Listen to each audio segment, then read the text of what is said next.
téléphone. Ouais, ouf. Ah, Bon, la alors ça technologie. tourne. Bon, et ça tourne. Alors, bonjour. Merci, Nicolas. Merci beaucoup. Donc, tu vas Bonjour essuyer Sylvie. les plâtres puisque tu vas être le premier de peut-être une longue série de personnes interviewées sur les métiers du livre et de l'édition. Voilà. Ah, j'espère, je te le souhaite. Ben ouais. Ben moi, j'ai souhaité t'interviewer parce que on échange depuis quelque temps déjà, tous les deux sur des sujets divers et variés. Et ce Mhm. qui m'intéresse beaucoup dans ton expérience, c'est que tu as écrit beaucoup de scénarios ou de scénarii, je sais pas comment tu dis toi, enfin je pense qu'on peut admettre les deux en français. C'est scénario, c'est de l'italien. Donc scénarii, c'est pas du latin, donc Scénarii, c'est le pluriel italien, mais comme on parle français, on dit scénario au pluriel, c'est non, ça? non, le pluriel latin, ça serait scénarii, mais c'est un mot italien, donc on dit scénario au pluriel. J'ai appris ça récemment. Ah ben voilà, ben j'en apprends aussi tous les jours, alors c'est parfait. Donc des scénarios. Donc tu as écrit beaucoup de scénarios de bande dessinée, parce que Ouais. t'es un passionné de bande dessinée, entre autres choses, d'après ce que j'ai compris. On est au moins deux. Euh, et, euh, Et tu es aussi l'auteur d'un tout premier roman qui va sortir ce mois-ci, là, donc avec une actualité très forte. Un tout premier roman dont on aura l'occasion de reparler. Mais moi, je me posais quand même une question, c'est-à-dire qu'entre un roman et un scénario de bande dessinée, il y a quand même de nombreux points communs, puisque bon, la narration, c'est toujours la narration. Mais je pense qu'il doit y avoir quand même un certain nombre de choses qui diffèrent et un certain nombre d'écueils dans lesquels il ne faut pas tomber quand on passe de l'un à l'autre. Et Mhm. cet aspect m'intéresse beaucoup, donc j'aimerais savoir ce que toi tu peux nous dire là-dessus avec ton expérience. Oui, oui, effectivement, il y a des différences et je les ai bien senties puisque je suis pas venu à la BD tout de suite, à la BD en tant qu'auteur, hein. J'étais lecteur mais pas producteur et j'ai dû comprendre par moi-même et assez vite les différences, quoi. La première chose que j'ai comprise, c'est que un- donc le scénariste produit de l'écrit, hein, quand même pour décrire ce qu'il souhaite. En gros, il y a trois grandes étapes, trois grands rendus. Si tu veux, tu as d'abord ce qu'on appelle un séquencier. C'est une description de l'intention en quelques pages.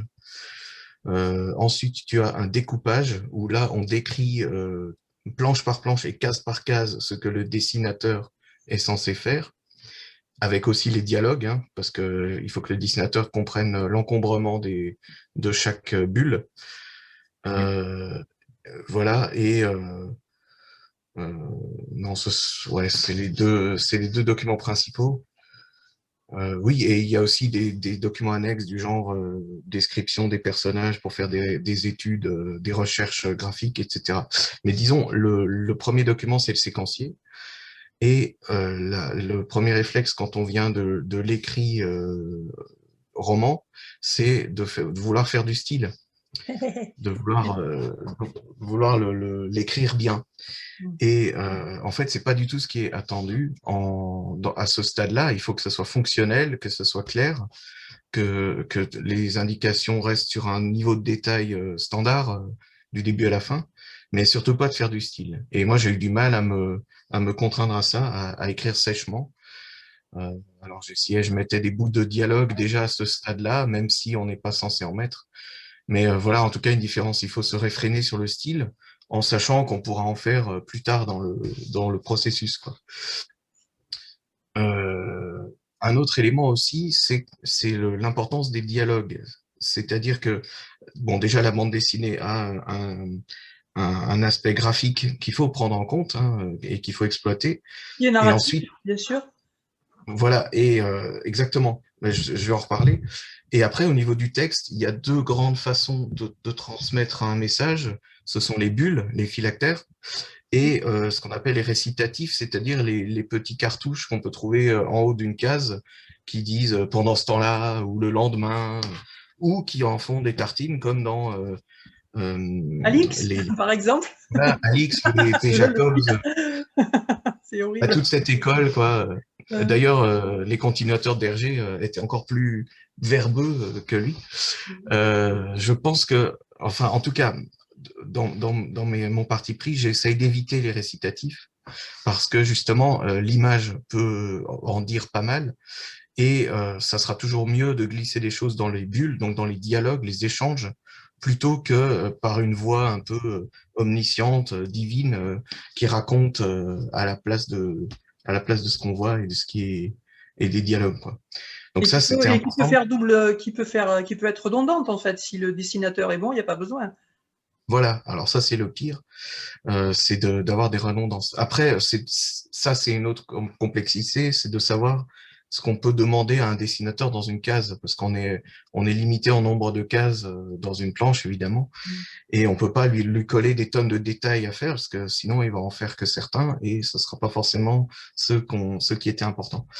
Euh, Mais voilà, donc moi, il a fallu que je renonce à tout ce qui était narration omnisciente, qui est un réflexe normal dans un roman ou dans une nouvelle, hein, mais pour essayer de passer au maximum par les dialogues ou par le langage graphique. Troisième chose, peut-être, c'est on doit mettre plus l'accent sur l'aspect cinématographique, c'est-à-dire le découpage en scène, mais en micro-scène, puisqu'une case, c'est un instantané d'un moment, en utilisant aussi ce qu'on appelle l'intercase, c'est-à-dire l'implicite entre une case à l'autre. On a beaucoup moins cet aspect-là à prendre en compte quand on écrit de la fiction, quoi. Après, je Même trouve que la technique, différence... c'est les mêmes techniques qu'au cinéma? Le plan contre champ, Oui, c'est ce valeur qui de est plan, tout attendu. ça, c'est un peu la même chose? Oui, en tout cas, les dessinateurs parlent ce dialogue, ce langage-là. Bon. Donc, il faut leur parler comme ça, avec des plans, ouais, grand ensemble, détail, zoom, champ contre champ, etc. Ouais. Euh, Le public est après, je habitué trouve, à cette narration-là aussi, donc je pense que c'est une simplicité de faire comme ça parce que ça rentre dans un code de lecture qui est clairement admis par tout le monde en fait. bien sûr, et puis ça a du sens. Quand on commence une planche par une grande case de plan d'ensemble, et puis que chaque case se rapproche, ça a un sens et vice-versa.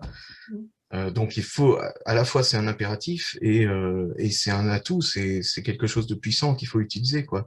Alors ça se transpose hein, dans le roman et dans la nouvelle, je pense. Il y a aussi un côté, il y a cet aspect-là. Et je pense que cette différence-là, elle est moins marquée, elle le sera de moins en moins. Je pense que les gens qui écrivent du roman ou de la nouvelle intègrent de plus en plus ces codes cinéma. Les mouvements Et de caméra, ouais, dans les ouais. descriptions, les choses comme ça, oui, beaucoup. Oui. Rien que dans le fait, dans la manière de commencer une scène, de choisir l'endroit où on se place, qui regarde, ça devient des choses que tout le monde fait instinctivement, essaye de faire aussi bien, enfin autant que dans le cinéma ou la BD, quoi. Quatrième chose peut-être, c'est que euh, ce qui est intéressant, c'est de rechercher un élément visuel sympa pour le dessinateur dans chaque case. Il faut lui donner des choses intéressantes à dessiner. Non, le pauvre. Euh, voilà, parce que donc on va se forcer, je pense, à éviter les discussions à une table de café ou des choses comme ça, ou au moins si on en passe par là, trouver quelque chose qui se passe à l'arrière-plan. Donc ça, ce sont des Ou alors on choses. s'appelle Claire Bretéché et on fait. Oui, c'est vrai. Il Ah, y a, mais le café, il y a chez toutes les Bretéché, époques. oui, c'est le, c'est un absolu café, Ben ouais. la table de café, effectivement.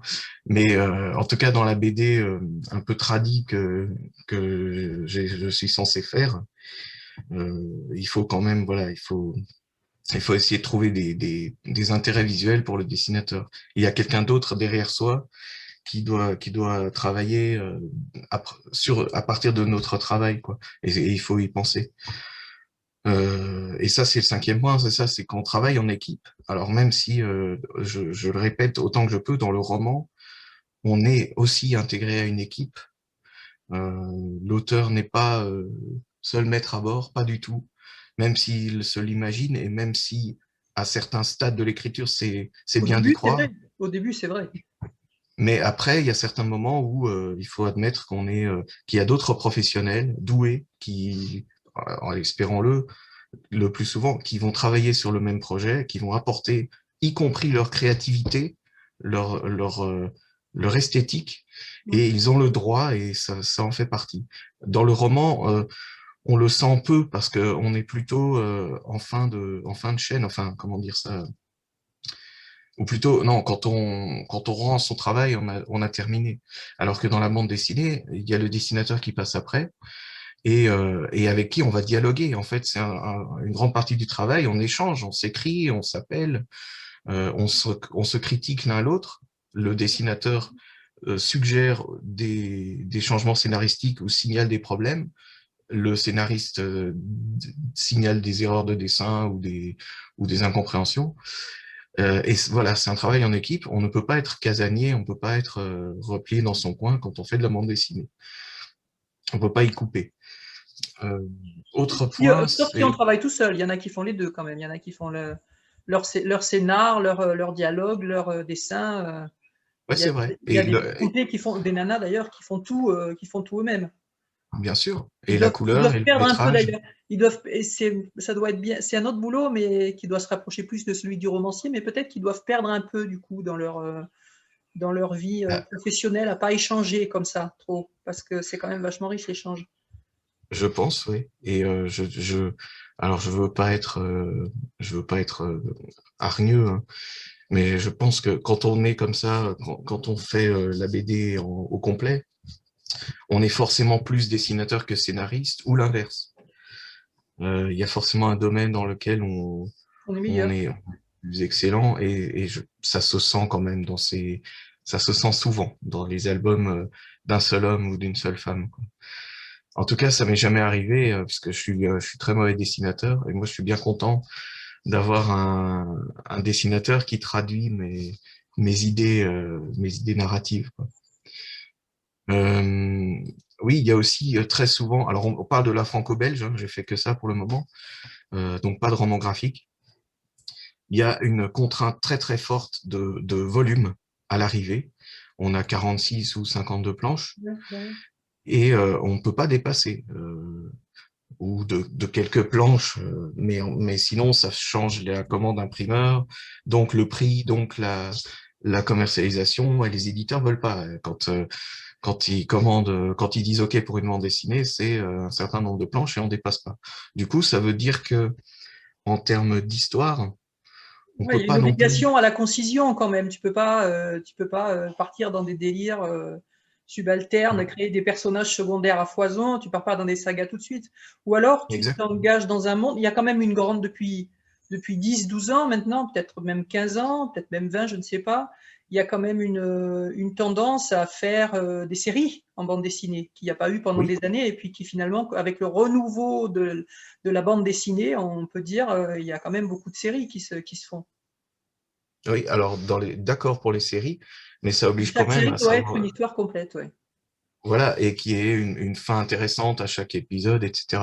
Mhm. Mais en plus de ça, les séries, euh, c'est toujours un peu risqué pour les auteurs, pour le duo d'auteurs ou pour l'auteur seul, parce qu'il y a énormément de séries qui se cassent la gueule, Ouais. qui vont jamais au-delà du tome un ou 2 parce que ça n'a pas pris, ça n'a pas marché, et l'éditeur est inflexible. Si ça prend pas, on arrête. Et c'est, alors, quand on a un peu de chance, on peut porter la suite chez un autre éditeur. Il faut que l'éditeur du début accepte de revendre les droits. Ça arrive, hein, c'est possible. Mhm. Mais c'est tout un effort administratif qui est pas forcément pas très joyeux, quoi. Et donc les auteurs essayent de pas trop, enfin, quand ils proposent une série, ils savent qu'ils prennent un gros risque que leur envie, leur idée soit descendue en plein vol, alors qu'elle commençait juste à être développée, quoi. Faut peut-être déjà faire ses preuves un peu avant, entre guillemets. Il faut peut-être déjà montrer qu'on sait faire, et puis après on nous fait plus confiance, comme Ah partout. oui, oui, et en plus, il y a ça de l'autre côté, mais ça, c'est un peu valable pour le roman aussi, c'est que Oui, si vous proposez une saga en plusieurs volumes, et qu'elle n'est pas totalement écrite, l'éditeur va être un peu frileux parce qu'il ne sait pas si vous tenez la longueur et si vous allez aller jusqu'au point final du dernier tome, quoi. Parce qu'en plus, une bande dessinée, ça t'engage pendant un an, à peu près, hein, en gros. Mhm. Et il y a des tas de gens qui sont très bons, par exemple, pour faire des couvertures ou de l'illustration de jeunesse, mais qui lâchent l'affaire parce que dessiner pendant un an la même chose, la même Oui, histoire, oui, oui, euh, faut vouloir, faut vraiment vouloir. voilà. Et Je sais donc, pas si c'est un genre. Ouais. si on n'a aucun album derrière soi, c'est difficile de vendre en plus un concept de série, quoi. Bon, en tout cas, voilà, il y a cette contrainte de volume qui fait que, pour moi, une bande dessinée unique qui raconte une histoire, une seule histoire, c'est l'équivalent plutôt d'une nouvelle en littérature, plutôt plus que d'un roman, quoi. Une grosse nouvelle. Ou alors, on se retrouve avec des cases très serrées, très petites. Ça se fait, hein, il y a des sous-genres où on voit de la bande dessinée comme ça, mais là, encore une fois, je parle de la BD en général, quoi. Euh, Il y a des belles tentatives d'adaptation de romans en bande dessinée quand même. Je pense à oui, Tardy, je pense à des gens comme ça qui ont quand même une maîtrise de ce langage assez énorme. Et puis il y a des ratages aussi. Il y a des romans graphiques, des adaptations. Qu'est-ce que j'ai vu? Le truc de des pentes là. Comment ça s'appelle? ah oui, Son personnage. Zut, le nom m'échappe à l'instant là. V quelque chose.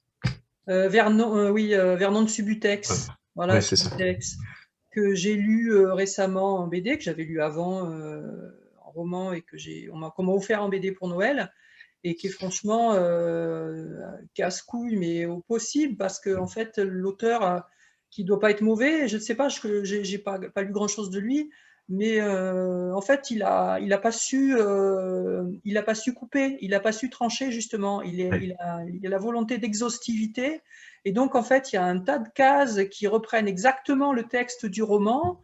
Et il se contente de dessiner de faire des petits dessins à côté, mais on voit bien que le truc, c'est un roman quand même, donc ça marche Ouais, absolument pas.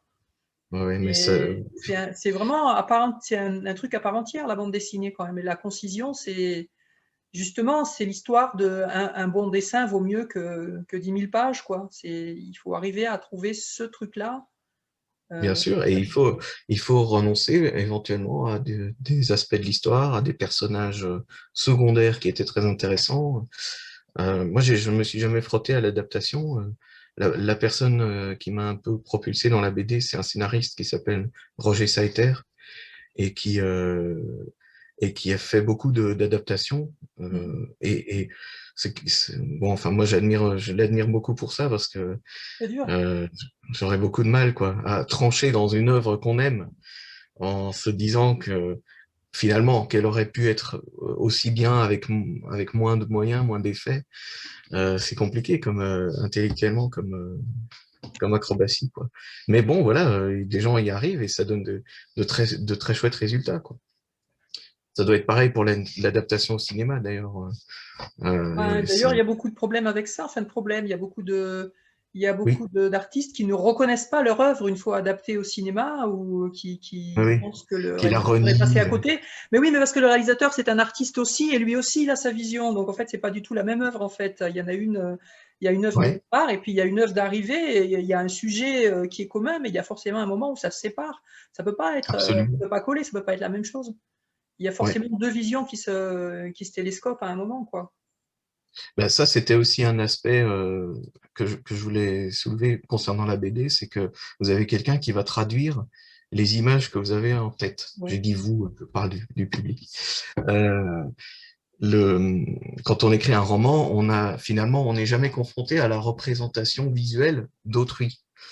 Donc on imagine qu'on parle le même langage avec son lecteur. Quand on parle d'une voiture jaune, On on essaye. imagine que le lecteur voit la même, que c'est une coccinelle avec les pare-chocs un peu rouillés. On l'a pas dit, mais on l'a dans sa vision.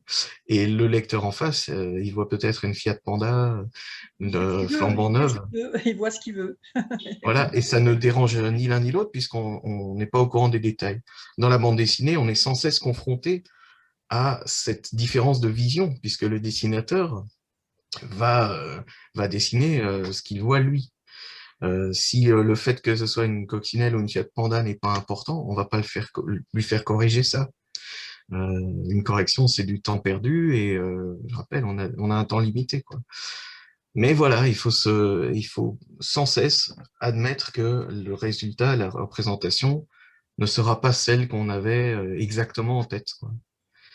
Voilà.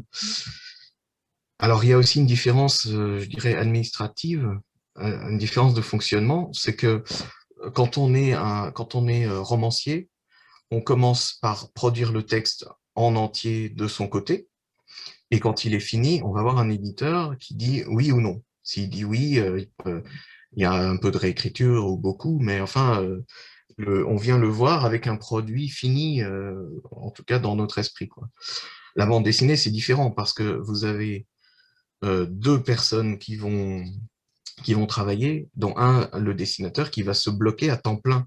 En gros, hein, quand un dessinateur se lance dans une BD, il peut pas en faire une autre en même temps. Enfin, c'est compliqué. Donc, il va bloquer un an de sa vie. Il ne peut pas, lui, dire qu'il va travailler sans être payé en se disant, en espérant que le projet soit pris après. Donc, on travaille par dossier. On produit des dossiers de soumission. Il y a en général 3-4 planches d'essai, dont une avec couleur si le dessinateur veut faire sa couleur lui-même, etc. Et c'est avec ça qu'on va démarcher les éditeurs. Et D'accord. c'est seulement, Ouais. voilà, et c'est La seulement super lettre quand d'intention de la BD, quoi, en fait. C'est un super dossier d'intention, en fait. voilà, et le fameux séquencier dont je parlais, c'est ça que le scénariste fournit de son côté. Il fait un exemple de découpage sur deux, trois planches, pareil, pour montrer qu'il maîtrise le langage cinéma, etc. Et voilà, ça donne un dossier de 10-15 pages. C'est ça qu'on va mettre dans les mains des éditeurs. Et c'est là-dessus C'est qu'ils déjà décident. beaucoup de travail de faire ça, au départ. Avant toute Oui, chose, c'est oui, déjà tout beaucoup à de fait. travail. Ah ben, une ou deux, enfin, en une semaine, un dessinateur fait peut-être une ou deux planches en cravachant bien. Et là encore, je parle en général, il y a toutes sortes de cas particuliers. Mais en gros, c'est ça. Donc, pour un dessinateur, monter un dossier, c'est 2-3 semaines de travail, Ah oui. de travail non payé. Mhm. Mhm. Et le scénariste, il a pu, lui, produire en amont comme fait un romancier. Mais en tout cas, pour que le dossier existe, il faut que les deux, que le travail dessinateur et le travail du scénariste soient réunis, quoi. Et c'est seulement quand l'éditeur dit oui sur un dossier que l'équipe, le duo, se lance dans le travail. C'est aussi pour ça que quand l'éditeur dit oui, il verse une avance qui peut être assez confortable parce que il faut que les deux artistes aient de quoi commencer et de quoi survivre pendant les premières semaines, premiers mois de travail.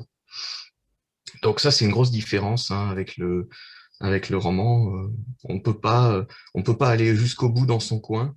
Il faut avoir une idée, aller jusqu'à un certain point et puis commencer à la proposer et être prêt à y renoncer parce que elle n'intéressera personne. Euh, il y a des tas de projets qui ne sont pas menés à bien, Ils ne sortiront non jamais pas des parce cartons parce que ça n'a pas intéressé un éditeur. voilà, et il n'a même pas d'existence privée autre qu'un dossier de 10 ou 15 pages. Ça n'existe pas, donc la bande dessinée en auto-édition, ça n'existe pas alors. Si, bien sûr, mais bon, ça je connais moins, j'ai pas trop vu la chose. J'ai travaillé pour un éditeur BD qui était entièrement à compte éditeur. Donc je parle du modèle que je connais. Et... Alors après, je sais pas, hein, peut-être que les proportions changent, hein, peut-être que la BD auto-éditée gagne du terrain, je sais pas. Mais en tout cas, Pareil, il y a cette contrainte de travailler sans être payé, oui, ben, c'est quand même un aiguillon. L'argent, c'est voilà, c'est un moyen, mais c'est utile quand même. Donc, ben, surtout que d'une façon ou d'une autre, il faut remplir la marmite. Donc c'est ça. si c'est pas si ce n'est pas le dessin qui nous fait manger, on doit travailler euh, faire un autre travail à côté. Et donc, on ne consacre à la BD que le temps qui nous reste, quoi. Mm. Mais j'ai vu, oui, enfin, Il y a aussi des gens qui travaillent pendant très longtemps dans leur coin, sur leur temps libre, et qui arrivent un jour avec un album formidable sous le bras, quoi. Après, la question, c'est plutôt comment va se passer le deuxième album. Parce que même si un éditeur important a pris celui-là, qui a mis 10 ans à être finalisé, après on Pendant que le rentre dans deuxième la... prenne 10 ans, ouais. C'est ça, on rentre dans l'organisation de l'éditeur. Mm. Et donc, oui, ce que je disais, un bande dessinée dure un an à réaliser, un an et demi parfois. C'est la moyenne, non? C'est ça, c'est à peu près ça. Voilà. Ouais. Et au moment où l'éditeur signe, passe la commande, il commence déjà à communiquer, enfin à anticiper la communication, à imaginer des événements à l'apparition, ce genre de choses. Donc on attend le résultat à la fin et à la date prévue, quoi. Et il y a un secrétaire ou une secrétaire d'édition qui vous est affecté et qui va régulièrement relancer. Alors, qu'est-ce qui se passe? J'ai que 10 planches. Mm. Il y a de la pression, bah oui, il y a de la pression. Mais d'un autre côté, il y a aussi, c'est peut-être pas mal d'avoir un peu de pression parce que ça met une contrainte, on est obligé d'avancer du coup, il faut y aller, quoi. Oui, Donc, oui. parce Alors, il y a aussi ce travers chez certains artistes, hein, puisqu'on ne va pas se voiler la face, c'est de l'art quand même, enfin, il y a pas de raison. Il y a aussi ce travers chez certains artistes de se lancer sur des projets qui les font kiffer comme ça, à fond la caisse, et puis de s'arrêter au bout de quelques semaines, et puis d'avoir envie de passer à autre chose. Donc là, une fois que tu es dans ce cadre-là avec un éditeur, etc., tu peux pas faire ça, quoi. Une fois que tu es parti, et tu es obligé d'aller jusqu'à la fin. Donc finalement, ça peut aussi être un bon moteur, et puis c'est une bonne façon d'être obligé d'apprendre aussi, parce qu'on apprend en faisant. il y a des tas d'auteurs qui n'y arrivent pas, hein. J'avais vu récemment, il y avait ce dessinateur formidable, Vicomte, là, qui est Ouais. décédé, je crois, courant 2020. On n'a jamais eu la fin de... Il avait mis 8 ans pour sortir le tome 2 de Sasmira. 8 ans, hein, parce que là, pour le coup, il était tellement bon que les éditeurs attendaient et le relançaient, mais ne déchiraient pas le contrat, quoi. Mm. Il a mis 8 ans à faire le tome 2 et le 3, on l'a jamais eu, quoi. Si, je crois que il a été fait quand même Il par a, d'autres il a personnes. été continué par des proches, Ouais. par des dessinateurs Voilà, et parce qu'il y avait qui se il sont y avait quand même inspirés de pas ce mal qu'il avait de... fait déjà, ouais. Mais Mais en tout oui, cas, des voilà, ça c'est un énergies, exemple. il y en a dans il y en a dans tous les domaines, ouais. Ouais. Mais voilà, alors c'est vrai que voilà, pour la plupart des auteurs, ça donne l'aiguillon suffisant pour se remettre à sa table de dessin ou à son traitement de texte tous les matins. Euh, un an, c'est pas non plus, on n'est pas à la bourre si on s'y prend bien, hein. Bah, après, c'est vrai qu'il y a toujours un peu de regret à la fin. En général, on termine les dernières planches à l'arrache. Dans la charrette, ouais. Voilà, et on aimerait toujours, alors corriger des dialogues, c'est pas trop compliqué, hein, mais corriger des cases aussi. On a toujours une main tordue qu'on voit depuis le début à chaque fois qu'on revoit la planche, et le dessinateur aimerait la corriger aussi, mais voilà, il faut qu'il termine, et parfois, ben, la main tordue se retrouve dans l'album imprimé parce que on n'a pas eu le peu de temps qu'il fallait pour faire cette correction-là, quoi. Il y a toujours, enfin, il y a Même souvent... avec les palettes graphiques, l'informatique, des choses comme ça, est-ce que ça joue ça?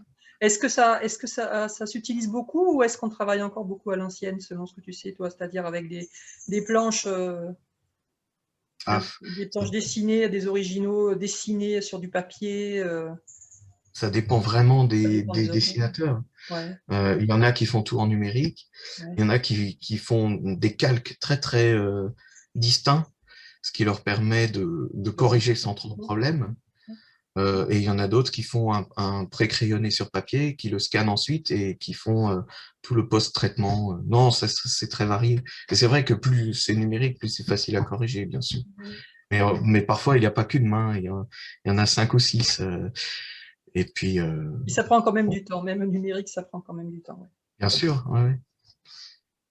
Voilà, ça c'était un peu le dernier aspect différent, c'est que du fait que on fonctionne par dossier, passation de commande et délai final, ben, on se retrouve avec un temps limité pour produire le travail. Et c'est encore un peu plus accentué par le scénariste, puisque en théorie, le scénariste commence à travailler avant le dessinateur. Le dessinateur attend le travail du scénariste pour commencer le sien. Donc, au moment où la commande est passée, il faut que le scénariste bourre un peu pour fournir du travail au dessinateur suffisamment tôt, quoi. Et du coup, c'est toujours Sinon, le dessinateur qui est à la bourre, quoi, puisque c'est lui qui est en fin de chaîne, quoi. plus à la fin, voilà. C'est plutôt le scénariste au début, et à la fin du projet, c'est le dessinateur. Ouais. Voilà un peu les grosses différences que je vois comme ça, sans trop creuser. Et du coup, alors ça, c'est la première étape de ta vie professionnelle un petit peu, enfin une des étapes de ta vie professionnelle. Mais là, comme tu viens de passer au roman, comme tu viens de sortir un roman, du coup, tu as dû faire il a fallu que tu fasses le chemin inverse là. Euh, Il a fallu que tu alors, passes d'un scénario, des idées de scénario avec des images très précises que tu avais dans la tête. Ça se sent beaucoup dans ton livre, hein, que quand on sait que tu fais de scénariste de la BD, on n'est pas étonné en fait, hein. Il y a des larges ouais. places pour les dialogues, il y a des choix de mots pour les descriptions, etc., qui sont clairement qui auraient leur place clairement dans des bulles de BD, quoi. Il y a des, il y a- on le décèle assez bien. Donc, comment est-ce Ah, que ça se merci. passe quand il faut que tu fasses le chemin inverse? Parce que du coup, tu n'es plus tenu à la même concision, tu n'as plus besoin de quelqu'un avec qui échanger en permanence pour savoir si on voit bien la même chose. T'es pas obligé, t'as pas quelqu'un qui te pousse pour te dire hey Coco, dans 3 mois, il faut que ce soit fini parce que moi, l'attaché de presse, il a déjà commencé à bosser. Donc, Mm. comment ça se passe du coup? Qu'est-ce que ça change d'un seul coup? Déjà, c'est chouette que tu aies remarqué ça sur Hard Rock Cargo. Ça me fait plaisir. Ah ben oui, Alors, c'est un peu, quand même, c'est pas exactement comme ça chez moi, puisque, comme je te disais, je viens du roman. J'ai commencé par écrire j'appelle ça du pur texte. Je sais pas comment le dire sans être péjoratif envers soit la BD, soit le roman, quoi. Pur texte, ça m'a l'air pas mal. C'est-à-dire d'accord, sans image du tout, quoi. C'est-à-dire d'accord, roman ou nouvelle. Donc je viens de là, je viens de ce genre-là. C'est ce que j'ai écrit pour commencer, et j'ai fait du scénario de BD ensuite. d'accord. Mais c'est vrai que Ça fait longtemps que le tu fais, enfin, scénario. longtemps, t'es pas vieux, mais ça fait quelques années que tu fais des scénarios de BD quand même, donc tu es quand même un peu formaté par Oui, ça. oui, bah là, mon premier était en 2013. Oui, quand même. Euh, ouais, donc ça va, oui, T'as pris j'en ai, t'as pris des réflexes du métier quand même. T'es pas, ouais, voilà, ouais. c'est pas un poussin Mais sans c'est fil. plutôt ça. En fait, les contraintes BD m'ont appris des choses que je réapplique dans l'écriture de romans. Et comme tu disais, l'importance des dialogues, la recherche d'intérêt visuel dans une scène, ce genre de choses, ouais, ouais, ouais. Euh, oui, c'était ça ta question? Ouais, et ma question c'était du coup, qu'est-ce que ça change? C'est-à-dire, est-ce que tu es obligé sur certains aspects du coup de te mettre un petit coup de baguette de temps en temps pour te dire non mais là par exemple ce personnage secondaire il pourrait être intéressant, est-ce que je pourrais pas le fouiller un peu plus parce que j'ai un peu plus de place, donc est-ce que tu entrecroises un peu plus, tu as plus envie d'entrecroiser des choses, est-ce que C'est vrai. t'as, ou est-ce que du coup, tu fais juste, hein, c'est pas péjoratif, hein, mais voilà, est-ce que du coup, est-ce que tu as eu une idée de roman que tu avais envie d'écrire, mais où tu as appliqué exactement les mêmes principes que tu fais pour un scénar et que tu l'as jeté comme ça, Mm. avec toutes les contraintes et toutes les questions et tout ce que ça, c'est toujours pas péjoratif, hein, c'est un gros boulot, hein, Mm. on est d'accord. Mais où est-ce que il y a des moments où en écrivant, tu t'es dit ah mais putain mais c'est pas une BD, donc là il faut que je fasse gaffe à ce que je fais, faudrait mieux pas que je dise ça, faudrait plutôt que je présente ça comme Mhm. ça, ou je peux peut-être trouver une autre construction. Est-ce que ça a joué dans ta façon dans ton premier jet, ou dans ta relecture plutôt d'ailleurs que dans le premier jet? Ben, je vois pas vraiment de raisonnement BD qui serait néfaste en roman, hein. Je pense Peut-être. surtout aux personnages secondaires, par exemple, parce que les personnages secondaires ont un très grand rôle à jouer dans beaucoup d'histoires, Ouais. dans beaucoup de romans quand même.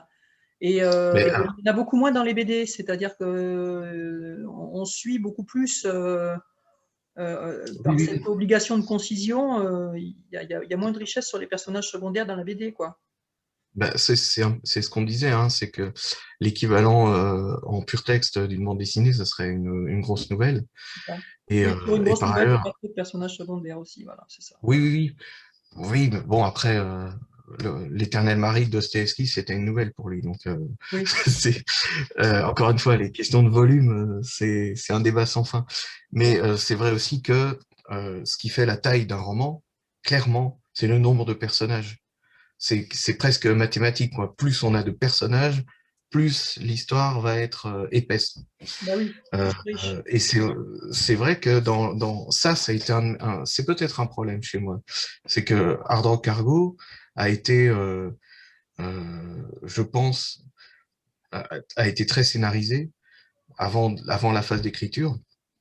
Et j'ai été un peu, j'ai eu parfois du mal à mettre de la viande quoi sur le scénario parce que j'avais fait un scénario très très fignolé en imaginant presque un travail final de scénariste BD quoi.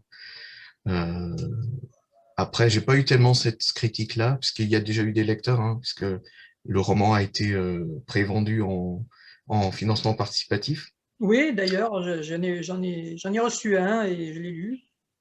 Ben, je te remercie hein, pour ton soutien Super et super. tu m'as donné ton avis d'ailleurs. Donc, en tout cas, les retours de lecture ne pointaient pas trop ça. Il y a des gens qui ont pointé des problèmes, évidemment, mais pas tellement celui-là, le côté un peu maigre. Donc, c'est peut-être juste une impression que j'ai moi-même sur le texte. J'avais aussi travaillé avec des relecteurs, des bêta-lecteurs, hein, qui m'avaient dit, j'avais dit, ben, tel et tel personnage, j'ai bien envie de lui rajouter une ou deux scènes. Ça serait intéressant pour éclairer le personnage principal. Ils m'ont dit non, non, reste concentré sur ton arc principal. Donc je ne l'ai pas fait alors que j'avais l'intention de le faire. Ouais, ouais, mais c'est un choix. Mais tu y as pensé. Donc voilà, la question, c'était plutôt ça. C'est quelque chose qui s'est présenté à un moment. Tu t'es posé cette question. Oui, oui, quand même, Ouais. j'essaie d'avoir ces réflexes-là, quoi. Mais, bon. D'accord. Ok. Bah écoute. Mais ouais, il n'y a pas vraiment de frustration, quoi, de devoir faire du roman alors qu'on qu'on est dans la BD à côté. Euh, il y a toujours une petite hésitation quand on a une nouvelle idée, en se demandant bah, est-ce qu'elle est plutôt pour du roman ou pour de la bande dessinée, quoi. Euh, Est-ce que Et finalement, là, est-ce tu n'as pas eu que envie de chercher un dessinateur pour la mettre en BD. Tu t'es tout de suite dit, mais ça, c'est un roman. Ça, faut que je l'écrive. oui, je pense parce que encore une fois, je me pose beaucoup la question de du plaisir visuel du dessinateur. Qu'est-ce qu'un dessinateur va s'éclater à dessiner? Je sais ce que les dessinateurs n'aiment pas faire, hein. C'est les chevaux et les bicyclettes. Ou la posture des mains pour certains. Enfin, chacun a un peu sa bête noire. Ah, ça dépend si tu prends Charlier, si tu prends. Oui, oui, non, en fait, voilà, Il y a chaque des dessinateur a spécialistes. son... Oui, oui, il y en a qui se régalent hein, avec les chevaux, heureusement, hein. Ça donne de sacrées bandes dessinées. Mais non, mais en tout cas, j'ai des idées où je vois déjà les grandes scènes graphiques, les personnages formidables qui peuvent sortir de la plume. Et pour ce roman-là, moi, j'ai pas trop vu, ou alors peut-être en roman graphique, quoi. Mais en tout cas, en franco-belge, j'ai pas l'impression que ça donnerait quelque chose Ah, je suis pas de sûre. Je pense que flamboyant. ce serait pas mal quand même. En tout cas, il faut arbitrer, quoi. Il y a des Ouais, c'est idées ça. C'est ça. à chaque fois, quoi. D'accord. Et du coup, t'as un autre projet de roman sous le coude, là, sous la pédale, là? C'est quoi maintenant la prochaine fois, là? C'est quoi? C'est roman? C'est scénar? C'est quoi? Alors, du côté sûr, parce qu'il y a un contrat signé, c'est un roman jeunesse historique. Euh, donc ça, j'ai pas trop exploré encore la jeunesse. Bon, j'en dirai pas trop plus là actuellement parce que moi-même, il faut que je clarifie ce que je veux faire avec ce contrat. Mais ça, c'est voilà, il y aura sans doute une parution à l'automne de ce projet-là. Et sinon, non, j'ai pas, il n'y a pas d'autre chose en bande dessinée. Euh, En roman, j'ai un projet perso. C'est un vieux, un vieux projet pléthorique qui se passe dans un univers de fantasy qui devrait être énorme, peut-être en plusieurs tomes, même si j'ai envie de l'écrire en une fois d'une traite, quoi. Et oui, bon, j'y reviens régulièrement. C'est ça, c'est un peu ma friandise, quoi. Voilà. Bon, il va falloir attendre encore alors. Celui-là, oui, parce qu'une fois qu'il sera terminé, il faudra arriver à le placer et ça sera difficile aussi. Parce que j'aimerais bien l'écrire dans un style un peu médiévalisant, dans une langue un peu médiévale, mais on C'est peut pas le facile, ça. faire trop. Ouais, ouais, bon, après, j'avais travaillé sur des textes médiévaux dans mes études, donc je connais un petit peu, mais c'est difficile d'intéresser, de placer chez un éditeur, quoi. Même si je suis persuadé que c'est très facile à lire, malgré tout, c'est difficile d'en convaincre un éditeur. Donc je sais que je me prépare déjà des bagarres. Bah, il sera peut-être en Voilà. auto-édition celui-là. Ouais, ouais, Pourquoi pas. ma foi. Alors, il paraît que le format le plus simple à caser, c'est entre 150 et 350 pages. Après, ça devient très compliqué. Donc, Ah, ça dépend des genres aussi, hein. ça dépend des Le gens. lecteur de Donc, en fantasy, il y a fantasy, beaucoup de pavés hein, quand même. Hein, ouais. ouais, ouais, ouais. Et d'ailleurs, j'avais vu une fois, parce que quand je travaillais pour cet éditeur de bande dessinée, on avait voulu faire les Imaginales à Épinal, Ouais. le salon. Mm. Parce qu'on avait deux, trois titres SFF. Donc, il y avait de quoi remplir un ou deux mètres linéaires aux Imaginales, quoi. On se disait, c'est une très bonne idée, ça devrait marcher. On avait emmené des auteurs et tout. Et en fait, on a fait un bid complet. Bon, Et on s'est rendu compte, les commentaires des passants, quoi, qui s'arrêtaient sur le stand, étaient, ben, il n'y a pas assez à lire.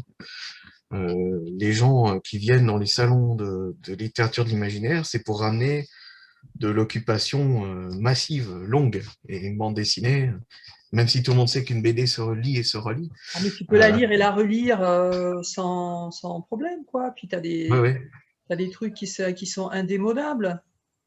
Mais Moi, en tout cas, j'ai trimballé longtemps tous les vieux Druyers, par exemple. Ben, c'est bien si c'est pas de la fantaisie, qu'est-ce que c'est? C'est un peu un univers un peu à part quand même. Et vraiment, tu passes des heures, mais tu passes des heures sur une seule planche et tu es toujours autant étonné. C'est toujours si beau, quoi. bien sûr, et Donc, c'est le genre de livre qu'on range dans un endroit précis de la maison, ouais, on on a sait toujours besoin toujours de où il lecture. est. Et voilà. Ouais.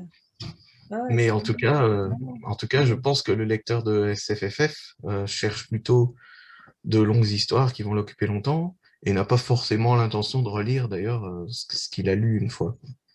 C'est un petit peu, bon, voilà, c'est pas c'est de un la besoin stat, hein. d'immersion. C'est un besoin d'immersion dans un autre monde. Ouais, ouais, ouais. Ouais, voilà, ouais. On Sans recherche. doute quelque chose comme ça. Mm. Mais écoute, j'espère que ça va fonctionner, que tu vas Merci. aboutir ce projet bien, sans que ça soit trop douloureux. Merci, Et puis t'as une autre actualité. Alors, qu'est-ce que tu fais? Parce que ça, c'est bien joli, mais enfin, concrètement, soyons sérieux, on gagne pas sa vie en faisant des scénarios pour des petits Mickey ou en écrivant son grande œuvre et en y mettant 10 ans. Alors, tu gagnes ta vie de quelle manière, en fait? Alors, je gagne en partie ma vie avec ça, Ouais, puisque en termes fiscaux je sais pas comment dire, en termes juridiques, j'ai une société, enfin, une activité inscrite, et c'est par celle-là que je facture mes d'accord, prestations, d'accord. notamment la rédaction de scénario. Donc, ça fait partie, si tu veux, d'un chiffre d'affaires plus global. Ça, c'est sur ta La- société, les Crisfer, c'est ça? Ouais, ouais, c'est ça. Agence écrit. Agence et Crisfer, d'accord. Et tu fais du conseil littéraire aussi, c'est ça? Alors voilà, donc il y a le scénario de BD du coup qui passe sur cette agence en Ouais, facturation. Et à côté de ça, je fais de la prestation de d'autres rédactions et de conseils, puisque c'était mon premier métier, hein. J'ai travaillé chez un éditeur. Ensuite, j'ai travaillé pour d'autres comme prestataire. Je suis relecteur. Donc, on vient me voir avec un texte, je le lis, je note mes critiques, mes suggestions, avec des références à je sais pas des règles, mais des principes. Et je rends le texte nourri, réfléchi, pour que l'auteur l'améliore, c'est ce travail. prenne ce que... C'est ce qui Ouais. s'appelle de la bêta lecture. Tu fais des bêta lectures. Voilà, mais à titre Professionnel, pro. à titre Ouais. pro.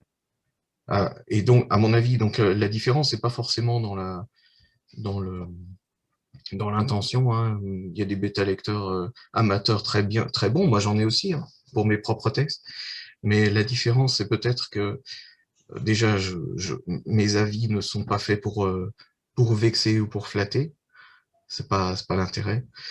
Euh, c'est formulé de façon neutre et ça n'a rien à voir avec avec un lien qui existerait entre moi et la personne. Euh, et l'autre chose, c'est que les avis sont argumentés. Quand je fais une remarque, je donne une raison pour laquelle, je, pour étayer ma remarque. Ce que ne fait pas souvent un bêta-lecteur. Un bêta-lecteur doué, c'est quelqu'un qui exprime bien ses sentiments, mais il ne saura pas toujours dire pourquoi il préférerait que le héros soit une femme ou voilà. Euh, voilà, quand je donne un avis, quand je fais une remarque, elle est argumentée. Et j'arrive aussi, un bêta-lecteur amateur, souvent, il lui arrive de faire des remarques à côté de la plaque, c'est-à-dire de sentir qu'il y a un problème, Mais pas savoir mais lequel. Ouais. voilà, et de faire une suggestion mauvaise. Euh, c'est pas péjoratif, hein, encore une fois. J'ai des bêta-lecteurs, j'écoute très fort leur retour, mais j'essaie parfois de comprendre d'où vient leur remarque, et ça s'enracine parfois tout à fait ailleurs de ce qu'ils suggèrent de changer, quoi. Voilà. Et donc, moi, dans mes avis, je pense mettre le doigt à chaque fois sur le vrai point d'amélioration, pas quelque chose à côté, quoi. C'est ce qui fait la différence entre la démarche pro et la démarche privée d'un lecteur invétéré qui dirait tiens, je peux aider un peu les auteurs parce que j'ai suffisamment lu et je pourrais Oui, leur oui, oui. dire qu'est-ce que là où le bas blesse, quoi. Mais c'est tout à fait. Parce que, en fait, comme c'est une activité que j'ai apprise comme salarié chez des éditeurs, il faut bien voir qu'en face, on avait des auteurs costauds, quoi, des gens qui n'étaient pas à leur première parution, parfois qui avaient un long passé. Bon, chez un des éditeurs, on avait un ancien Renaudot, quoi. Enfin voilà, ce sont des gens, quand on s'adresse à eux, et il faut être assez Oui, solide dans ce qu'on. Voilà, donc c'est le même genre de posture que j'ai vis-à-vis de tous les gens qui viennent me voir, quoi, que j'essaye d'avoir. d'accord. Ok. Et autre chose, alors le conseil littéraire, c'est pas que ça. Je suis allée voir sur ton site, hein, donc je mettrai un lien vers tes sites sur la vidéo. Je crois qu'il y en a plusieurs. Je suis allée voir un petit peu, bien sûr, depuis un petit moment déjà, et donc j'ai vu que tu proposais aussi ton aide pour justement pour avant l'édition, pour la mise en page, pour des choses comme ça, pour des conseils Alors, plus il m'arrive de réaliser les livres pour des gens aussi, hein, de puisque faire des ça aussi, maquettes. j'ai. Ah non, Ouais, non, ouais, les biographies ou les choses comme ça, oui. alors oui. Alors, pour terminer sur le conseil, il y a, il y a aussi un autre travail que j'ai développé qui est un peu plus rare, je pense, c'est le dossier d'accompagnement, c'est-à-dire un dossier qu'on va pouvoir joindre à son manuscrit quand on le soumet à des éditeurs et qui répond à des questions que l'éditeur va se poser, quoi. Et C'est qui bien. ne, et qui lui évitera de se taper le livre entier pour constater à la fin que c'est pas pour lui, quoi. Avec un dossier, il y a une prise de décision plus rapide, qui peut être un refus, hein, mais en tout cas, qui permet à l'auteur de relancer sa machine plus vite, quoi. Et au contraire, s'il s'adresse au bon éditeur, ben, de l'intéresser plus fermement. Donc ça, c'est ce que j'appelle, c'est le dossier de soumission. C'est un mot étrange, soumission en l'occurrence, hein, mais bon, Oui, c'est enfin, très voilà. étrange, ouais, c'est la langue, parfois nous fait dire des choses qu'on pense pas, mais Ouais. quand même, quoi. Et sinon, on m'a demandé pas mal de remarques, enfin de relecture de quatrième de couve, puisque Ouais, j'avais parlé de ça là dans une de mes newsletters. J'ai un article qui fait un peu le point sur qu'est-ce qu'on doit y trouver, dans quel ordre on peut organiser un peu les choses pour intéresser le lecteur, pour ne pas être trop long, etc. Donc les gens essayent de changer leur quatrième de couve et parfois viennent me voir en disant bon, voilà, j'ai fait le maximum, mais est-ce que vous voulez pas relire une dernière fois, quoi. Voilà. l'auteur est pas le mieux placé pour faire ça, hein, ça c'est sûr, hein. Aussi bien le dossier d'accompagnement, comme tu dis, que la quatrième de couve, que tout ça, c'est clairement pas le boulot de l'auteur, quoi. Ça a clairement rien à voir avec le métier d'auteur. Bien sûr, bien Donc, sûr. c'est bien que ce soit quelqu'un d'autre qui s'y colle, quoi, hein, justement, et Mhm. qui ait un aller-retour en communication, qui est. Bah oui, oui. Bah, Oui, souvent, le titre, la quatrième, l'illus de couve, ce sont des prérogatives de l'éditeur que l'éditeur se réserve parce que ouais. lui a le sens commercial. Mais quand on est dans l'auto-édition, évidemment, il faut Il faut s'y soit coller. faire soi-même, soit trouver quelqu'un, quoi. Ouais. Voilà. Et comme tu disais, à côté de ça, je fais aussi de temps en temps des biographies pour les gens. Donc là, c'est plutôt de l'enquête, quoi. Je vais voir les gens avec dictaphone, je les fais causer. Alors, en général, ça vient assez bien. Et puis après, voilà, je rédige un récit cohérent, intéressant, dynamique, avec tout ce qu'on m'a dit, quoi. Mais c'est super intéressant ça, parce que quand même les histoires, c'est ta matière première, hein, puisque tu es écrivain avant tout. Donc tu Oui. vas faire parler les gens, tu vas leur faire raconter leur histoire. Donc évidemment, ils vont tout te raconter, en particulier tout ce qui les a, tout ce qui les a amenés là où ils sont, tout ce qui les a bouleversés, tout ce qui les a inquiétés, tout ce qui les a. C'est vraiment c'est de la matière première très très riche. Et Mhm. ça macère un peu après, une fois que tu as fini, tu as livré ton truc, tu t'en resserres des fois pour des personnages, est-ce que ça t'alimente J'ai ré- comment ça? j'ai réutilisé des choses, oui, bien sûr, des motifs ou des. Bah ça, c'est en fait, c'est une chance, oui, de la biographie. J'en ai une dizaine hein, derrière moi, à des titres divers, quoi. Ouais. Je me rends compte qu'il y a des épisodes de la vie de personnes. Alors, bien sûr, j'annonce, personne n'est reconnaissable, Oui, euh, je mets personne en cause, etc. Mais il y a des motifs comme ça, des choses qui surviennent dans le quotidien de personnes qui ne pourraient jamais m'arriver à moi, alors qu'un auteur n'a finalement que sa vie, enfin, c'est, euh, c'est- on a principalement sa vie comme source d'information. bah oui. Moi, grâce à cette chose-là, j'ai aussi la vie d'autres personnes, quoi. Et pour en revenir au roman, Hard Rock Cargo, il y a un long moment qui se passe en prison. Il y a un personnage qui est détenu. Et bah, j'ai eu la chance, j'ai eu une biographie à faire pour un ancien détenu qui m'a raconté des choses, quoi, comment on planque un téléphone dans sa cellule, ce genre de choses. Voilà, bon, ça, je m'en suis servi et j'étais très content d'avoir cette source d'infos, quoi, pour, euh, pour, pour rendre mon récit plus réaliste, ma propre fiction plus réaliste, en plus de faire une belle histoire pour la personne, quoi. D'accord. Ouais, ouais.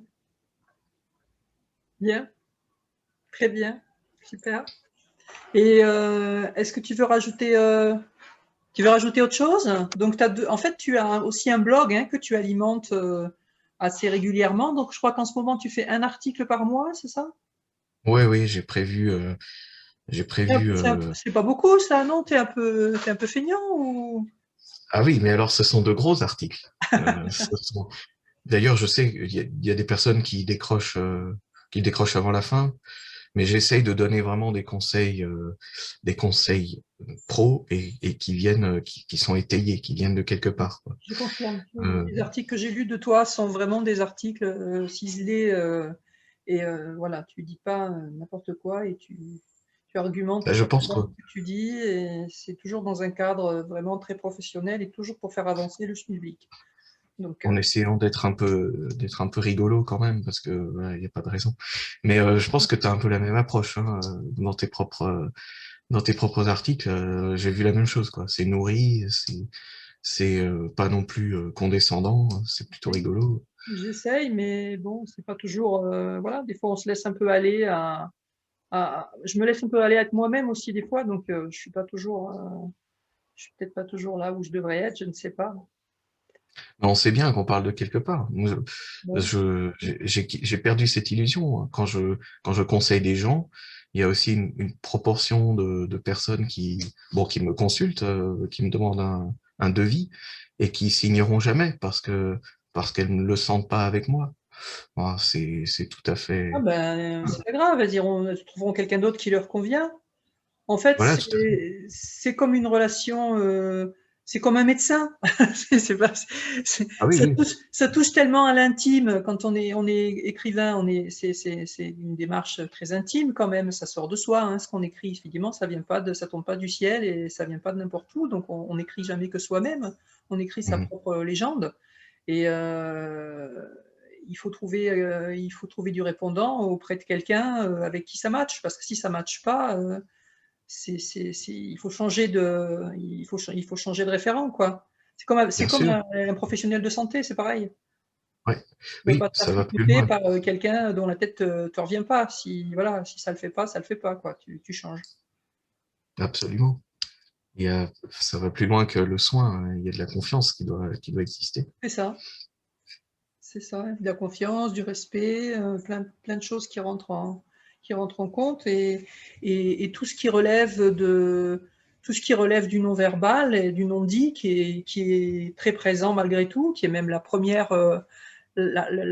des choses quand il y a une rencontre entre deux personnes, c'est tout ce qui relève de l'inconscient et du non-dit. Donc, si déjà si ça le fait là, à ce moment-là, ça a une chance de pouvoir fonctionner. Si tu vois que, ben non, il y a un truc qui a pas d'envie, qui a pas de, c'est pas la peine. Faut pas Bien sûr. forcer. Faut pas Et forcer. le résultat sera bien meilleur si tout le monde s'est fait confiance du début à la fin, quoi. Carrément, carrément. Quel conseil tu pourrais donner à un auteur qui écrit son premier roman, qui est en plein dedans et qui voit pas le bout, par exemple, et qui sait pas du tout où il va parce que c'est pas du tout, il a pas fait d'idée préconçue, c'est juste qu'il veut finir son truc, mais Mhm. il sait pas du tout à qui il va le proposer, ni s'il va l'auto-éditer, qu'il a aucune idée de comment on fait. Un débutant, un grand débutant, un Ah, candide. alors, oui, c'est difficile de choisir un conseil qui sera valable pour tout le monde parce que tout le Ouais, monde aborde la chose avec son propre profil psychologique. Je dirais, il faut se préparer à la patience. Bon, c'est un peu une évidence, hein. Mais moi, j'avais un peu fait une erreur, c'est que j'ai fait un premier roman dans mon coin. Et comme il n'était pas pris parce qu'il était mauvais, il était même très mauvais, je suis retourné à ma copie éternellement. J'ai passé des années. Alors, je faisais un peu de nouvelles que je publiais dans des revues, hein, mais mon gros projet, c'était toujours le même roman. Et je me suis acharné à le réécrire. Et alors, il s'améliorait, mais il restait assez mauvais. Et je pense d'ailleurs que l'idée de départ était mal calibrée, c'est-à-dire qu'il y avait de quoi faire une bonne nouvelle, mais pas un roman. C'était trop simple, trop voilà. Et j'ai fini par renoncer après 7 ou 8 versions, quoi. Et j'ai perdu des années à me concentrer toujours sur les mêmes problèmes, alors que apprendre à écrire, c'est apprendre à résoudre des problèmes nouveaux sans arrêt. Si j'avais, si j'étais passé à autre chose plus spontanément, j'aurais un peu mieux entraîné ma fibre d'écriture. J'aurais appris à faire face à l'inattendu, à des problèmes inattendus, à les résoudre par d'autres idées, par d'autres expériences. J'aurais progressé plus vite. Alors que en m'acharnant toujours sur le même, ben, j'ai pas appris grand-chose pendant ces années-là, quoi. Et c'est seulement au moment où j'ai commencé à publier des bandes dessinées, à avoir des défis imposés, quoi, Mm. que, que j'ai que j'ai vraiment développé ma manière de résoudre mes propres problèmes d'écriture. Donc c'est ça, le conseil, c'est ça, c'est Faut pas faites-le s'attacher bien. à son bébé. Il faut pas s'attacher à ce qu'on écrit, quoi. Voilà, en tout cas, pendant la rédaction, adorez-le. Et dès le moment où vous le lâchez dans la nature, oubliez-le. Et s'il il revient avec des refus, tant pis, passez à autre chose. Peut-être que dans 10 ans, vous y reviendrez avec bien mieux armé, quoi, au premier projet. Ouais. Mais ça, c'est terrible ce que tu dis là, parce que je l'entends bien, mais par exemple, ça va à l'encontre de ce que disent beaucoup de gens, beaucoup d'auteurs. Tout le monde a toujours l'exemple en tête de Bernard Werber avec ses fourmis qui a écrit 16 fois son premier truc parce que c'était vraiment ce Il aurait pu projet-là se faire. qu'il voulait écrire. Et voilà, mais il a commencé à l'écrire, il avait 12 ans, donc forcément, il avait une idée, bon, ben, c'était la bonne. Hein, mais en Il fait, aurait pu s'autoriser. il est quand même Il arrivé à aurait quelque pu chose. s'autoriser une 17e fois, Bernard Werber, mais bon. Moi, Euh, je suis pas non, non, ouais. je suis pas une grande fan de ses bouquins personnellement, mais j'aime beaucoup ce que j'ai vu, ce que j'ai pu voir de l'homme, qui est très, Mm. qui est très, très, très sympa et très ouvert et qui me plaît beaucoup. Mais parce il a une façon d'aborder les choses assez douce. Mais après, Oui, oui, je suis pas une fan de ses histoires non plus. Mais j'ai suivi une masterclass qui donne parmi d'autres. mm. Et lui part toujours de là, il parle toujours des fourmis, puisque c'est ça qui l'a fait devenir écrivain, ce qu'il est aujourd'hui. Il vend quand même des dizaines de milliers de livres, donc on peut bien dire qu'il Mm. est écrivain. Et Oui, bien sûr. Mais je pense d'ailleurs que ça, j'ai l'impression qu'il a une belle personnalité, et je pense que c'est cet acharnement, cette insistance à écrire qui a forgé ça, qui a fait le bonhomme, quoi. Après, je pense que le conseil quand même qu'on trouve le plus souvent, c'est est-ce que c'est vraiment de s'acharner sur son texte? Parce que, alors je vais le formuler autrement, s'acharner, c'est non, que c'est pas ça. Non, t'as raison, c'est pas s'acharner. Non. Pas s'acharner. le, Moi, le je vais le conseil moi, formuler. je leur dis de retravailler quand même. Aux gens qui me demandent de me poser des questions, je leur dis toujours de retravailler quand on m'amène un texte et que je vois qu'il y a plein de choses qui me grattent les yeux à la lecture. Je leur dis, eh ben, retravaillez, quoi. Donc, Ah, oui, je oui, leur oui, dis oui. pas c'est mauvais, laissez tomber. Je leur dis, Alors oui, d'accord, bien sûr. Alors, c'était pas il très faut clair. trouver l'équilibre entre les deux, quoi. Qu'est-ce qu'on appelle une étape de retravail et d'un texte qui du coup tient debout, mais qui a simplement des scories, il y a des aspects qui sont pas tout à fait là, donc c'est un peu bancal, il faut remettre. Ou quelque chose qui est clairement mal embarré comme Oui, projet et vaut mieux laisser tomber parce que c'est une source d'emmerde plus que d'autres choses, quoi. ah, oui, oui, d'accord. En fait, Comment on sait ça? Comment on sait quand c'est vraiment mal embarré, quoi? c'est ça. En fait, je parlais plutôt des problèmes, des problèmes d'écriture. Euh, Comment dire ça? Euh, si, si on, si on débute, on a plus de mal à discerner les problèmes intrinsèques du projet. C'est seulement en ayant beaucoup pratiqué qu'on va arriver à voir pourquoi on est parti dans une mauvaise direction. Je parle pas effectivement d'un personnage mal fichu. C'est vraiment, c'est des choses plus fondamentales. C'est euh, choisir la mauvaise forme pour son projet ou ces choses-là, quoi. Mais ça, tu pouvais pas le Et savoir, du coup, quand tu étais dans ton processus là, de réécriture permanente du même truc. Tant que tu n'étais pas arrivé à un certain niveau, tu pouvais pas t'en apercevoir de toute façon. alors peut-être que l'erreur était différente. C'était d'avoir voulu tout de suite faire un gros projet. Ah, Euh, bon. Peut-être que voilà, l'erreur c'est plutôt, enfin, le conseil ce serait plutôt de, de brasser des nouvelles, des historiettes, de trouver des cadres où on peut publier, avoir des retours informels, enfin sans enjeu, De faire ses produire armes. Ouais. voilà, faire du texte sans enjeu. Euh, c'est plutôt ça, voilà. Parce qu'évidemment, bien sûr, les retours sont importants et il faut les digérer, il faut les écouter, enfin les entendre le plus possible. euh, comprendre d'où ça vient, comprendre ce que ça veut dire. Non, non, j'étais pas en train de dire que qu'il faut repousser la critique, pas du tout. Ouais, moi j'ai pas, du coup j'ai pas été très utile quoi. Mais oui, c'est ça. Voilà, l'idée c'est ça. En tout cas, voilà, ne vous bloquez pas, ne vous dites pas que vous allez commencer par votre grande œuvre, parce que ça n'est pas vrai. Euh, ne mettez pas toute votre estime de vous dans ce premier projet. Faites des choses sans enjeu, faites-en beaucoup. Ça vous donnera des armes pour un roman, pour, euh, pour un projet plus important quand vous y mettrez, quoi. Mm. Si le projet est de devenir romancier, c'est pas le projet de tout le monde. Il y a des gens Oui, qui c'est veulent vrai. juste coucher leurs idées sur le papier ou écrire leur expérience et qui n'envisagent pas d'écrire des nouvelles ou de faire des petits projets. Ou est-ce qu'on Je veut, pense que est-ce qu'on veut devenir écrivain ou est-ce qu'on veut écrire un livre? je pense qu'on a toujours envie d'être lu quand on écrit. Les gens qui disent j'écris pour moi, Ben, il y en a, je mais pense du que coup, ils ne le disent pas. oui, oui, oui, mais même je pense que c'est un mensonge fait à soi-même. Quand on prend la peine de mettre des mots sur une feuille ou dans un fichier Word, c'est qu'on a en tête un lecteur. Et j'ai un peu constaté la chose parce que j'ai fait un article, mon dernier article sur le blog, donc qui s'appelle Écriture-livre.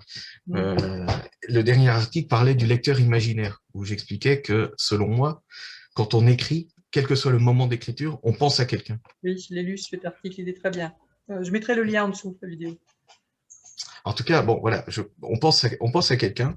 C'est pas toujours la même personne. Ça dépend un peu de la saveur de la scène. On peut en changer, même pendant la même séance d'écriture, hein. Mais on a quelqu'un en tête. Et les réactions, les commentaires, les premiers commentaires de l'article, c'est pour me dire ah mais non, c'est pas possible. Moi, je pense à personne. Où on dérive un peu vers le bêta lecteur en me disant mais moi j'ai quelqu'un qui lira mon texte très bien, je le sais. C'est pas de ça que je parlais. Son lecteur imaginaire, ça peut très bien être Borges C'est ce ou que je t'ai, Homère. c'est ce que je t'ai répondu, moi. Je t'ai dit, moi, quand j'écris, j'ai souvent derrière moi, sur certaines scènes, comme je suis d'abord une lectrice, avant de passer à l'acte, j'ai quand même déjà passé beaucoup de temps dans ma vie à lire. J'ai Mhm. plein de trucs qui m'arrivent, mais même des choses dont je me souvenais pas et qui remontent du coup, parce qu'en fonction de ce que je suis en train d'écrire, d'un seul coup, j'ai un écrivain. Tu parlais de Borges, moi, les écrivains sud-américains, j'ai passé beaucoup de temps auprès d'eux. Borges, ça fait partie c'est une montagne pour moi. Donc, Mhm. de temps en temps, j'ai Borges qui vient au-dessus de mon épaule et puis qui ricane un peu et je regarde différemment ce que je suis en train de faire. Et je dis, ouais, bon, bah, arrête de faire du sous-Borges, fais du Sylvie et puis ça ira mieux, quoi, tu vois. Et il y a toujours un regard qui vient, il vient pas, en fait, moi, ça se passe derrière mon épaule, moi. Il y a toujours quelqu'un qui me regarde faire, un peu comme si j'avais eu ma maman derrière, tu sais, pendant que je fais un truc. Et Oui.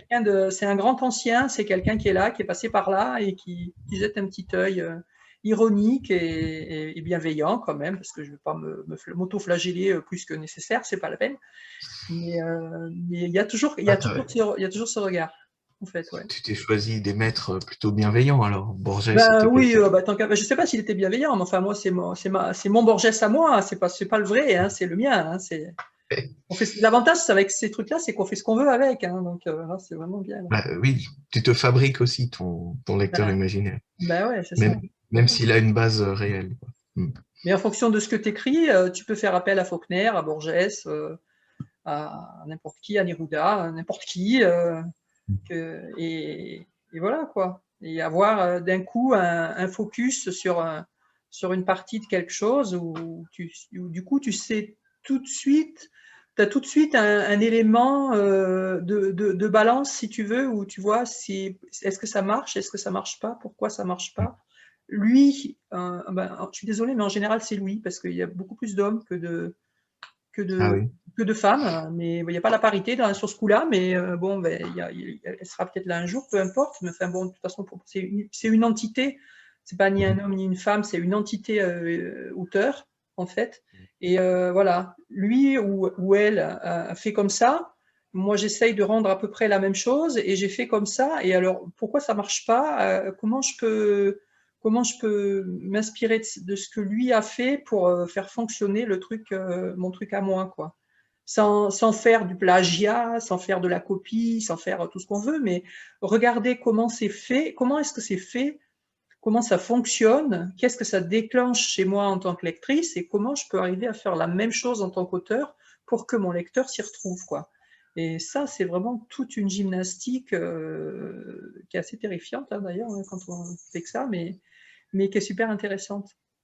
Et c'est, oui, oui, et c'est d'ailleurs un peu, ça bat en brèche un peu un mythe de plus de l'écrivain qui serait un peu seul maître à bord, inspiré, enfin, Non, non, qui serait... ben, se le mettre à bord, oui, parce qu'à la fin, il décide ou pas de livrer son texte à l'éditeur. C'est Non, ça, non, mais... sa décision, en fait. Et puis, Oui, bon, non, ben, mais quand il est tout seul à écrire, il écrit, mais t'écris jamais tout seul, t'écris toujours avec tes références. voilà. Et même au stade de la maturation, du brassage interne, il y a déjà, on a déjà soi-même un dialogue avec quelqu'un d'autre, quoi. On Bien n'est sûr. pas, on n'est pas une voix qui parle, quoi. On a, On n'est pas des îles, non. ouais. Ouais, tout à fait. Et toi, c'est qui tes bêta-lecteurs alors? T'es pas tes bêta-lecteurs, tes lecteurs imaginaires? Tu les connais? C'est toujours les mêmes? Je me posais la question pendant que tu parlais des tiens. Sur Hard Rock Cargo, il y a sûrement Audiard Ouais. euh, pour tout ce qui est la façon d'écrire, le style. Et après, ouais, je sais pas, je pensais un petit peu en fait, j'imaginais des lecteurs, des amis que je connais, en me disant que à partir de l'idée que j'avais, ça devait leur plaire, ça devait marcher. Et je m'imaginais en train de leur raconter l'histoire. Je l'ai beaucoup raconté aussi, hein, volontiers raconté dans les rencontres. Enfin, dès qu'on m'en donnait l'occasion, je servais mon pitch. C'est très utile ça d'ailleurs pour préciser son projet. Ouais, Parce que c'est pas facile à pitcher parce que quand on est dedans, il faut oui, avoir une idée claire alors qu'on est dedans, c'est pas simple. et on se rend compte, on a aussi des idées en racontant, en résumant son texte à quelqu'un. Et on se rend compte des moments où ça tombe Et à on voit plat. les problèmes, ouais. Ouais. Mais du coup, voilà, ces gens-là, je les imaginais, pareil, par-dessus mon épaule, au moment où j'écrivais. Il y en avait deux, trois comme ça, voilà. Et puis Audiard comme vedette, quoi. Ça Je va comme, pense. ça va comme parrainage aussi, c'est pas mal. Ah, oui. Et après, il y a tout un regret, quoi. Il y a des choses, j'aurais bien aimé lui envoyer, lui faire lire, quoi. Mais ça va pas être possible. Ouais. Ben, ça dépend, hein, peut-être qu'il a vu déjà, hein, on ne sait pas. Oui, voilà. Du coup, J'aurais dû faire une petite prière, lui faire une petite prière avant chaque séance d'écriture. mettre une petite bougie, ouais, je sais pas si ça l'aurait. Ah si, ça l'aurait sûrement fait rire, oui. Non, ça l'aurait pas fait venir, ça, une bougie. Un sauciflard, peut-être. Un sauciflard, un sauciflard, un calendo, allez, Voilà. et Là, un coup oui. de sec. Là, pourquoi pas. Pourquoi pas. Ok, d'accord. Bon, bah c'est bien tout ça. Écoute, on a fini. Tu veux dire autre chose? T'as quelque chose à annoncer, quelque chose à dire? Quelque Écoute, chose à non. crier? Un mot d'ordre à donner?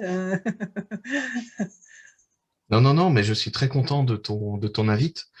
Et bah, je vais aussi, moi, t'interviewer. Ça sera peut-être pas sous la même forme, mais on parlera de toi aussi sur écriture-livre, parce que je crois que tu as aussi des choses à dire. Mais je Moi, sais j'ai pas toujours si des choses à dire de toute façon, donc si je je fais du suis teasing incorrigible bavarde. artistique. Pardon? Non, on parlera du croisement entre les médias artistiques dans ton Ah, oui, interview. oui, d'accord. Je te demande, Voilà. je te demandais pardon parce que il y a la connexion qui est très instable et du coup, tu avais mangé quelques mots. Mais oui, d'accord, on va faire ça. Ça marche. Ça marche. Bah, je te remercie beaucoup, Nicolas, de ta disponibilité.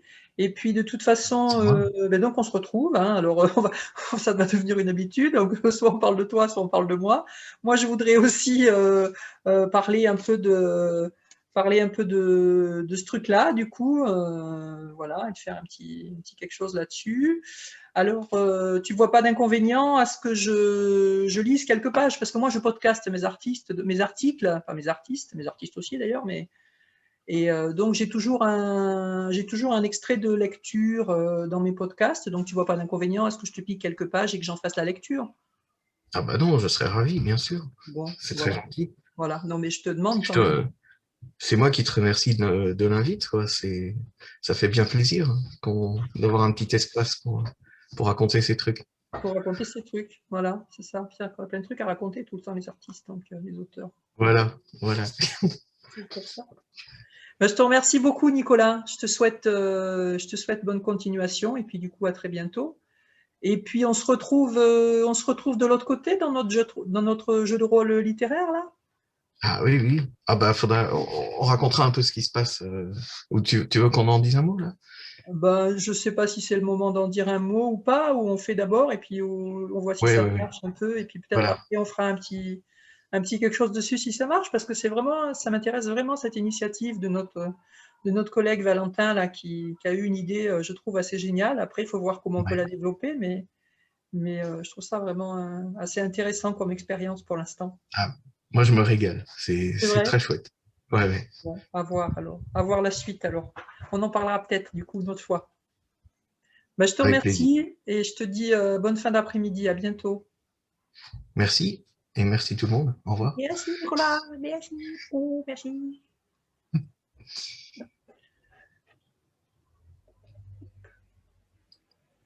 Voilà. Mettre fin à la réunion pour tous. Ça te va?